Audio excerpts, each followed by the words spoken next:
खबरों में बने रहने के लिए बेल आइकन दबाएं और फर्स्ट इंडिया न्यूज को सब्सक्राइब कीजिए।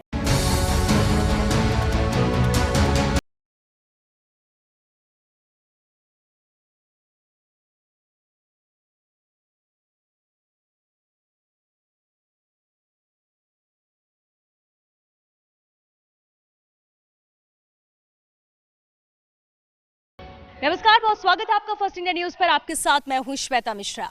देश में कोरोना के हालात किस कदर है नजर आते हैं, लेकिन अच्छी बात कहेंगे कि लगातार ये आंकड़े कम होते हुए नजर आते हैं। लेकिन क्या वजह है कि ग्रामीण भारत में यानी कि हमारे गांव में ये आंकड़े कम नहीं हो रहे हैं, संक्रमण लगातार फैल रहा है? कई वजह कही जा रही थी शुरुआती दौर से। पहले तो सब खुश थे कि गांव में कोरोना फैला नहीं है, गांव भी बचे हुए हैं। सेकेंड पीक आया तो नजर आया कि किस तरह से संक्रमण गांव में फैल रहा है। शादी इसकी वजह मानी जा रही थी कि शादियों में बहुत लोग शामिल हुए, इसलिए संक्रमण फैला। लोग लापरवाह है गांव में, इसलिए संक्रमण फैला। कोरोना महामारी को गंभीरता से नहीं ले रहे, लेकिन क्या यही वजह है? एक और अहम अंतर है जो नजर आता है। शहरों में जहां पर हेल्थ केयर सुविधा है, टेलीमेडिसिन सुविधा है, लेकिन ये सुविधाएं गांव में नजर नहीं आती, गांव में ये मौजूद नहीं है। और कहीं ना कहीं ये एक वजह भी है कि ग्रामीण क्षेत्रों में लगातार मामले बढ़ रहे हैं। आज हम किशनगढ़ में मौजूद हैं, नगर परिषद है ये, जहां इसके अंतर्गत 210 गांव आते हैं। क्या हालात है किशनगढ़ में और उसके आसपास के गांव में, इसका हम जायजा लेंगे, जमीनी हकीकत आप तक पहुंचाएंगे और देखेंगे कि आखिर वजह क्या है यहां पर संक्रमण बढ़ने की।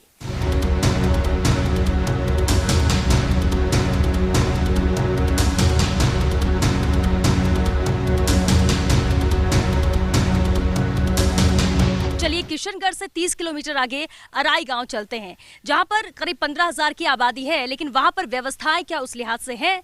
क्या वैक्सीनेशन वहां पर हो रहा है? और वहां जो सीएचसी है वहां पर हालात कैसे हैं, इसका जायजा लेते हैं।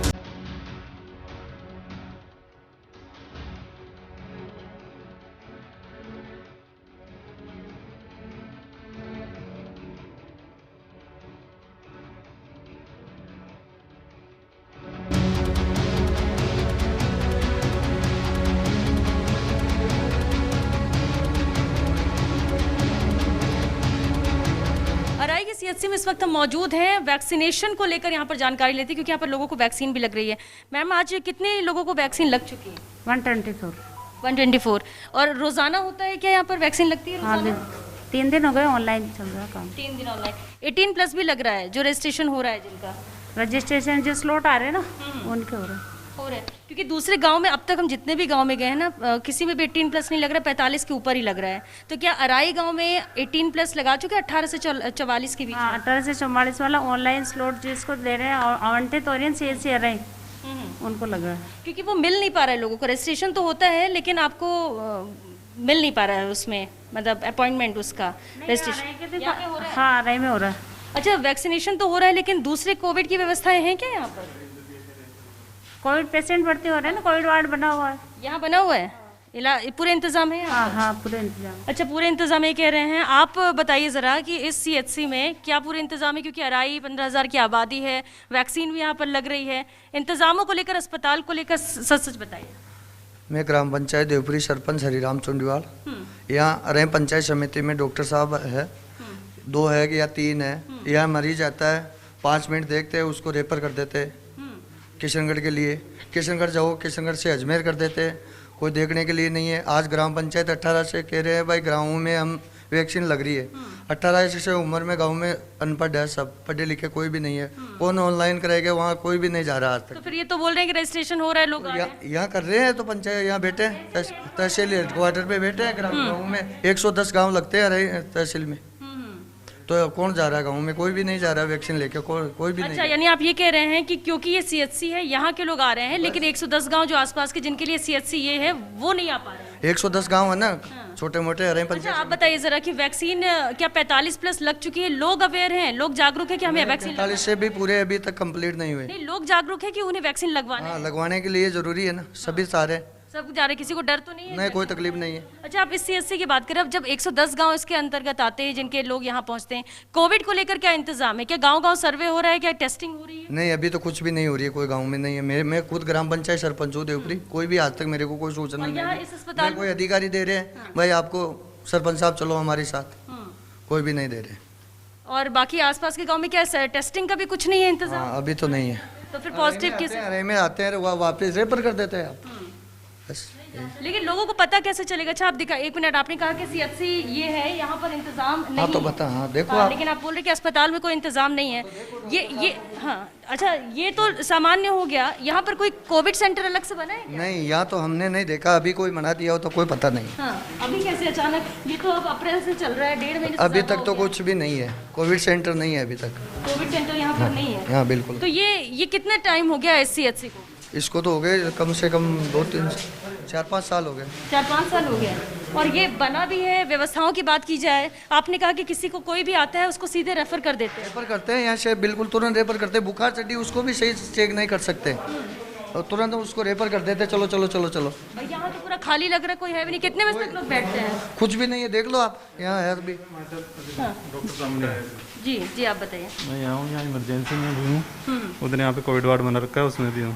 तो दोनों कोविड वार्ड है यहाँ पे? हाँ जो चलो कितने लोग? 5 बेड के लिए मैम यहाँ। 5 बेड के लिए। हाँ अच्छा, यहाँ पे कोई आता है तो यहाँ पर सबसे पहले ट्रीटमेंट आप क्या देते हैं अगर कोविड का कोई आए, हम या सबसे पहले रेफर कब करते हैं? क्योंकि अभी भी जो सरपंच है ये कह रहे हैं कि आते नहीं है कि रेफर कर दिया जाता है। नहीं ऐसा कुछ नहीं है मैम, ये तो हो सकता है एक आदमी मतलब पेशेंट होता है मैम कि ज़्यादा से ज़्यादा इमरजेंसी हो जाती है यहाँ पे। अब इतना ट्रीटमेंट होता है तो फिर अगर ज़्यादा वो होता है तो उसको भेजना ही पड़ता है मैम हमें।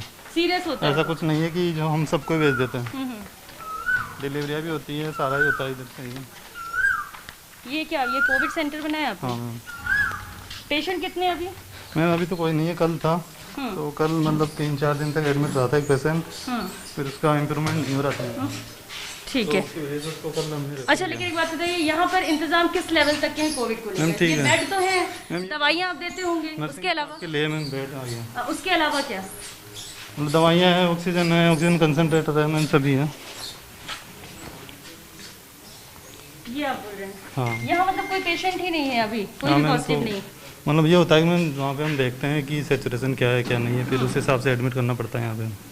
लेकिन एक बात अभी है क्या सरपंच, एक बार आपने बोला कि बहुत सारे पॉजिटिव केसेस आए और लोगों को पता नहीं चल पा रहा है, यहाँ तो पूरे बेड खाली है नहीं? तो यहाँ भर्ती नहीं करते, यहाँ से किशनगढ़ रेफर कर देते हैं, आए किशनगढ़ रेफर कर देते हैं, कोई को चेक ही नहीं करते, किशनगढ़ के लिए रेफर कर देते बताइए अब इसका कितों को वहाँ किया हमने रेफर किया। हाँ? मैं रोज पंचायत समिति डेली आता हूँ और डेली देखता हूँ यहाँ का सीन, और डेली आप 5 मिनट में पेशेंट को रवाना कर देता हूँ। अच्छा बताइए आप जरा, वो तो खुद बोल रहे हैं यहीं के रहने वाले हैं, इनको ही पता है। ऐसा कुछ नहीं है मैम, सरपंच बनने के बाद डेली आ रहे हैं, घुसता हूँ। वो सही है। मैम एक आध पेशेंट होता है जिनको रेफर करना ही पड़ता है, वो सीरियस होता है उसलिए। ऐसा लेकिन एक कुछ बात नहीं है सुनो, कि इतने सबको इतने 110 गांव इससे कवर करते हैं। अरे पंचायत समिति में 110 गांव लगे, एक पेशेंट तो आपका ना वही है ना। कोविड को भी मान दो, क्या कोई भी बीमारी, आज हॉस्पिटल के अंदर एक भी पेशेंट है कि आपके पास में? अभी तो इमरजेंसी में खुला हुआ है मैम, तो अब आ जाए तो आ जाए, न भी है ये पेशेंट, ऐसा कुछ वो नहीं है। लेकिन एक बात बताइए, जिस तरह की सिचुएशन होती जा रही है गांव में, और अराई क्योंकि यहाँ पर सीएचसी है, व्यवस्था है, आसपास के जितने छोटे गांव सबसे यहाँ पे लोग आते होंगे, और यहाँ पर ऐसा कि एक पेशेंट अभी नहीं है, तो फिर ये जो कह रहे हैं कि सबको रेफर कर देते हैं, तो क्या हम उसको सही माने? ऐसा कुछ नहीं है मैम, देखिए तो यही रहा है। पेशेंट आएगा नहीं यहाँ पे तो हम एडमिट किसको करेंगे? तो पेशेंट कहाँ जाते हैं? तो अब जहाँ दिखा रहे हैं, मान लीजिए किशनगढ़ दिखा रहे तो किशनगढ़ चले जाते हैं, अब हमारे पास आएगा तो हम तो एडमिट तो करें। आसपास के गांव के लिए सीएचसी ये है, तो आप कह रहे हैं कि सीधे किशनगढ़ और फिर उसके बाद अजमेर जाते हैं? नहीं नहीं मैम, यहाँ भी आते हैं, यहाँ आते हैं। हाँ वो ट्रीटमेंट दिया जाता है यहाँ लेकिन पे। ट्रीटमेंट क्या दिया जाता है? देखिए ऑक्सीजन सिलेंडर तो हमें दिख रहे हैं, बेड लगे हुए हैं, ऑक्सीजन कॉन्सेंट्रेटर आपने रखा हुआ है, लेकिन इसके अलावा क्या मेडिसिन और सब, क्या घर घर कोई सर्वे या कहीं से टीम आपकी जाती है क्या? हाँ मैम, इधर से सीएससी से जाती है मैम। सीएचसी टीम जाती है? कितने गांव का आप लोग सर्वे कर चुके, क्या आंकड़ा है आपके पास पॉजिटिव केसेस का? पॉजिटिव केस में अभी तो मैं तो क्या अभी ड्यूटी पे आया हूँ, अभी जस्ट अच्छा, आया फिर हूँ। भी अब तक का एक रफली आइडिया होगा ना, हम एग्जैक्ट नहीं बोल रहे नंबर, चलिए आप रफली आइडिया दे दीजिए कि इतने दिन में या अब तक के कितने अभी मैम पॉजिटिव लगभग थे, अभी परसों सैम्पलिंग हुई थी, उसमें मतलब 1 या 2 पॉजिटिव आए थे। बस 1-2 पॉजिटिव? और मतलब 40 से 50 के बीच सैम्पलिंग हुई थी, उसमें 1-2 पॉजिटिव थे। बाकी और कोई नहीं है? इससे पहले भी नहीं कोई क्रिटिकल थे उससे पहले भी थे। डेथ कितनी हो चुकी है अब तक? डेथ तो मैम 3-4 पेशेंट की डेथ हो गई है यहाँ हुई है, और यहाँ से रेफर हमारे यहाँ पे नहीं, मतलब अराई ब्लॉक में। और कितनों को रेफर किया यहाँ से अब तक? मैम यहाँ पे हमने 3 या 4 पेशेंट को रेफर किया 3-4 का अब तक, या रोजाना का है? अब तक। ये देखिए ये आंकड़े तो, हाँ मैम यहाँ पर हम 14 से सेंटर बनाया, तो 14 से चला रहे हैं सेंटर। जरा आप बताइए मुझे हकीकत, आप तो यहाँ देखते हैं, स्थानीय हैं, रोजाना का आंकड़ा क्या है? रोजाना का आंकड़ा तो एक दो पॉजिटिव तो रोज मिलता ही है यहाँ पे। हाँ, बाकी अधिक से ज़्यादा मतलब ग्रामीणों को ये भी डर है, वो जांच करवाती नहीं है। जैसे यहाँ मरने का आंकड़ा ये डॉक्टर साहब बता रहे हैं कि वो 1-2 है, वो इससे ज़्यादा भी मर चुके हैं यहाँ, मगर उन्होंने जांच नहीं करवाई। वो जांच के डर से जांच नहीं कराई तो पता ही नहीं कि कोविड से, इसलिए आंकड़ों में कोविड से किसी की मौत नहीं अभी थोड़े दिनों पहले एक हुआ था, एक बंदे की तबीयत खराब थी, वो कोविड जांच के लिए आया था शाम को, जांच जिस दिन को जांच हुई अगले दिन सुबह मर गया। मगर उसके जो दाह संस्कार के अंदर है आराम से 30-40 जने गए थे, अगले दिन उसकी रिपोर्ट पॉजिटिव आई थी। लेकिन एक बात बताइए, अगर कोई किसी की डेथ होती है कोविड से, ये पता है, तो क्या उसका भी जो अंतिम संस्कार है वो आम तौर पर ही किया जा रहा है या कोविड प्रोटोकॉल के तहत? कोविड प्रोटोकॉल के तहत किया जा रहा है, मगर जैसे उसको पता नहीं चला कि उसका रिपोर्ट बाद में आई, रिपोर्ट बाद में आई तो और संस्कार वैसे ही कर दिया जैसे सब। जितने लोग गए उनमें वो भी उनकी जांच ही नहीं हुई। उनकी जांच ही नहीं हुई। हुई। टेस्टिंग क्यों नहीं हो रही है प्रॉपर, ये बताइए जरा। ये बड़ी समस्या। और अराई क्योंकि सीएचसी है और आपका ये पहला सीएचसी जो हमें खुला मिल रहा रोज हो रही है है, कितनी करते हैं टेस्टिंग? मैम, वो तो पेशेंट के अनुसार है कि हम जैसे देखते हैं पेशेंट की उसमें सिम्टम नज़र आ रहे हैं तो करवाते हैं हम टेस्टिंग, और जो इच्छुक होते हैं कि हमें कोरोना टेस्ट करवाना उनको करवाते हैं। देखिए, आप डॉक्टर हैं, आप यहाँ पर हैं, आप पूरी व्यवस्थाएं देखते हैं, लेकिन जो लोग दूसरे हैं जो यहाँ के बारे में बता रहे हैं, आपके बताए अनुसार उनके बोलने में जमीन आसमान का अंतर है। किसको सही माने हम, आपके आंकड़ों को या जो हकीकत ये लोग बयां करें? अब ये मैम आंकड़ों को सही मानोगे ना आप, ये तो यही तो सवाल है कि आंकड़ों को हम पेपर में कुछ और है, मौतें कुछ और होती हैं, आंकड़ों में 4 दिखाए जाते हैं, पता पड़ा कहीं पर 400 मौतें हो चुकी, कैसे करें? टेस्ट ही नहीं करवा रखा तो उनका तो अपन भी कैसे। बाकी आपको लगता है आप लोग अपने स्तर पर एकदम सही हैं और पूरी तरह से ईमानदारी से काम कर रहे जी हैं? मैम। चलिए, ये तो आंकड़े यहाँ पर बोल रहे हैं कि जो है वो ये, लेकिन जो लोग हैं यहाँ के वो अलग बता रहे हैं। रीज़न उसका ये भी है कि टेस्टिंग हो नहीं रही है, और जब टेस्टिंग नहीं हो रही है तो पता नहीं चलता। कई ऐसे लोगों की मौत हुई है जो कोविड की वजह से हुई है, लेकिन उन्हें जानकारी नहीं थी, रिपोर्ट बाद में आती है, और ऐसे में जब उनके अंतिम संस्कार में कई लोग शामिल हो जाते हैं, वो पॉजिटिव हो रहे हैं, सिम्टम सबके ऐसे हैं, लेकिन टेस्टिंग कोई नहीं करा रहा है। और इसलिए ये जो आबादी है 15,000 के करीब की अराई की, वो ये। और दूसरी बात ये है कि आसपास के करीब 110 गाँव हैं जो इस सीएचसी में आते हैं, लेकिन सीएचसी में व्यवस्थाएं क्या है वो आपने देखा। हालांकि वैक्सीनेशन को लेकर गंभीर नजर आते हैं, वैक्सीन यहाँ पर लग रही है, लेकिन दूसरे जो इंतजाम होने चाहिए वो नहीं है। हालांकि स्थानीय जो यहाँ के सरपंच हैं वो ये जो बात कह रहे हैं कि लोग आते हैं, उन्हें किशनगढ़ रेफर किया जाता है, और किशनगढ़ के सीएचसी के जो हाल हमने आपको दिखा है उसके बाद उन्हें अजमेर रेफर कर दिया जाता है। तो सिर्फ रेफर करने का खेल यहाँ पर चल रहा है। व्यवस्थाएं क्या है सीएचसी और खास किशनगढ़ के सबसे बड़े अस्पताल की हमने तस्वीरें दिखाई, उससे अंदाजा लगाया जा सकता है कि छोटे गाँव में जहाँ पर उप स्वास्थ्य केंद्र होंगे, जहाँ पर पीएचसी होंगे, वहाँ पर क्या हालात होंगे। और ये हाल है अजमेर के पास के इन गांव का, किशनगढ़ से जो लगे हुए इन गांव का, तो समझिए कि दूसरे गांव के हालात क्या होंगे। और क्या इन तस्वीरों को देखने के बाद यहाँ के जनप्रतिनिधि, नेता, विधायक या मंत्री जागते हैं?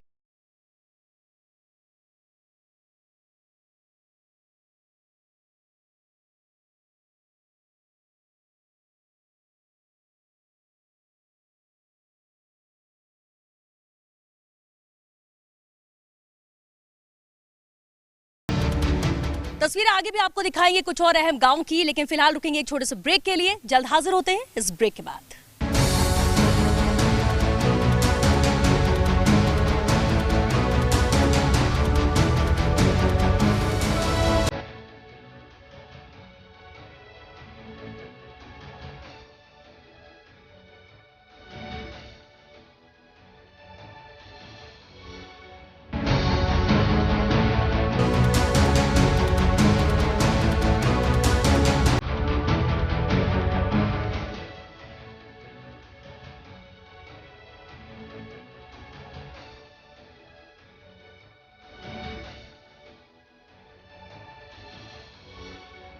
ब्रेक के बाद आपका स्वागत है हमारी खास पेशकश में। तो अराई में सीएचसी का हाल क्या है वो तस्वीरें हमने आपको दिखाई, लेकिन इस वक्त हम मौजूद हैं जीवनदायिनी सेवा समिति की शुरुआत की गई अराई में। किस तरह से ये लोग मदद कर रहे हैं, यहाँ के लोगों की सीएचसी में कैसे सुविधाएं दे रहे हैं, उनसे बात करते हैं। प्रधान प्रतिनिधि उनसे बात कर लेते हैं।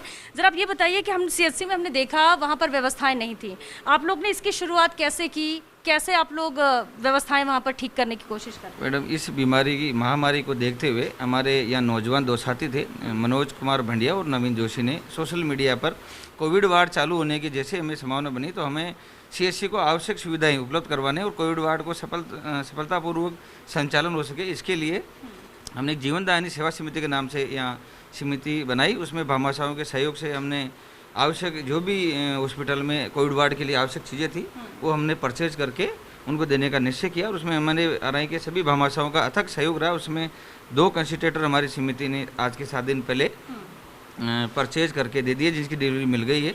2 फिर हमने भामाशाहों अथक भामाशाहों के सहयोग से 2 कंसंट्रेटर पहले दे दिए, और 2 भामाशाही किशनगढ़ के मेहता परिवार जो बाहर कई फॉरेन में रहते हैं, उनकी तरफ से भी आ गए हैं। भामाशाह यहाँ पर मदद कर रहे हैं, वो आपने बताया। अराई में आप लोग ये सब पहुँचा रहे हैं, लेकिन यहाँ पे तो पेशेंट पहुँच ही नहीं रहे हैं, पेशेंट वहाँ पर है नहीं, सीधे वहाँ से रेफर कर देते किशनगढ़, क्या ये सही है? कुछ ऐसी दिक्कत आई थी मैडम। अभी फिलहाल हमारे अच्छा सहयोग कर रहे हैं प्रशासन का। हमारे यहाँ के एसडीएम साहब है, विकास अधिकारी महोदय हैं, थाना अधिकारी महोदय हैं। अब हमारे सारी व्यवस्थाएं सुचारू रूप से हैं। शुरुआत में हमें थोड़ी सी यहाँ जो भी अपने यहाँ सीएचसी के डॉक्टर्स लोग हैं, उनसे हमें कुछ परेशानी आई थी। उसके बाद हमने बैठ करके अच्छा तालमेल से हमारे यहाँ मरीजों का सफल इलाज किया जाता है। ठीक है, आप लोग व्यवस्थाएं करें, लेकिन सबसे ज़रूरी जो गांव में नज़र आता है वो है टेस्टिंग की सुविधा होना। टेस्टिंग ही नहीं हो रही तो लोगों को पता ही नहीं चल रहा है कि वो पॉजिटिव है नहीं है। पॉजिटिव होंगे तब तो इलाज कराने जाएंगे, क्या व्यवस्था? ये मैडम थोड़ी सी कुछ हमारे ग्रामीण जो रूरल इलाका है, तो गाँव में थोड़ा सा दहशत का माहौल था कि लोग अब टेस्टिंग कराएंगे तो अपने क्वारंटाइन कर देंगे, लेकिन अभी प्रशासन के सहयोग से और सभी जगह टेस्टिंग भी करवा रहे हैं, और उसको इलाज के लिए हम यहाँ सीएचसी है या पीएचसी सेंटर है आवश्यक, वहाँ भेज भी रहे हैं। चलिए, वहाँ पे व्यवस्थाएं आप कर रहे हैं। चलिए, प्रधान के स्तर पर यहाँ पर कोशिश की जा रही है, क्योंकि सीएचसी में सरकारी इंतजाम नहीं थे, और ऐसे में भामाशाहों की मदद से यहाँ पर ये इंतजाम किए जा रहे हैं ताकि मदद मिल सके, और जो ज़रूरी चीज़ें हैं यहीं अराई में ही सीएचसी में उपलब्ध हो सके, और लोगों को यहाँ से तुरंत ही किशनगढ़ या अजमेर या जयपुर न जाना पड़े। जो कि प्राथमिक ज़रूरतें हैं वो सीएचसी में यहाँ की पूरी हो सके, ये कोशिश इन लोगों की नज़र आती है।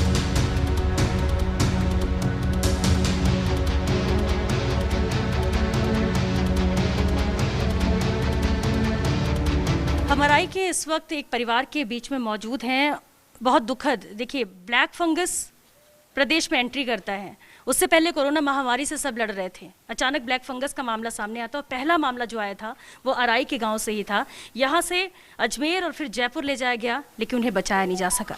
परिवार के ऊपर एक बड़ा दुखों का पहाड़ टूटा है जब परिवार का जो मजबूत स्तंभ है वो चला जाए। हम उनके परिवार से बात करने की कोशिश करते हैं। हमारे साथ रामेश्वर प्रसाद जी, जिनके बेटे हैं ये दोनों और ये उनके दामाद हैं।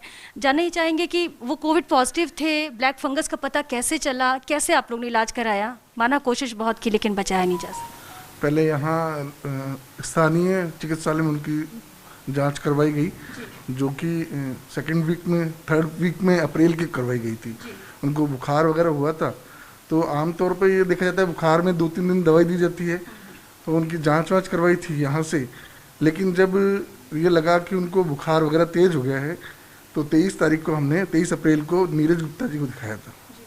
उसके बाद वहाँ विनीत कुमार गर्ग जी डॉक्टर, उनको दिखाया गया, तो वहाँ इलाज लिया गया 15 दिन का। 15 दिन के इलाज के बाद उनके छाले हुए मुंह पे, और छाले होने के बाद उनके मुंह में हाफ जो है चेहरे पे दर्द वगैरह होने लगा, जो कि बहुत असहनीय था। लेकिन हमें इस बारे में जानकारी नहीं थी कि ब्लैक फंगस क्या होता है, क्या है।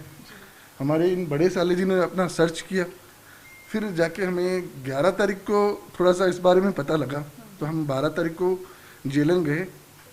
वहाँ हमारे जो हमारे ससुर साहब हैं, उनके साले जी भांजे हैं, वो भी डॉक्टर हैं, डॉक्टर सुमेर सिंह जी।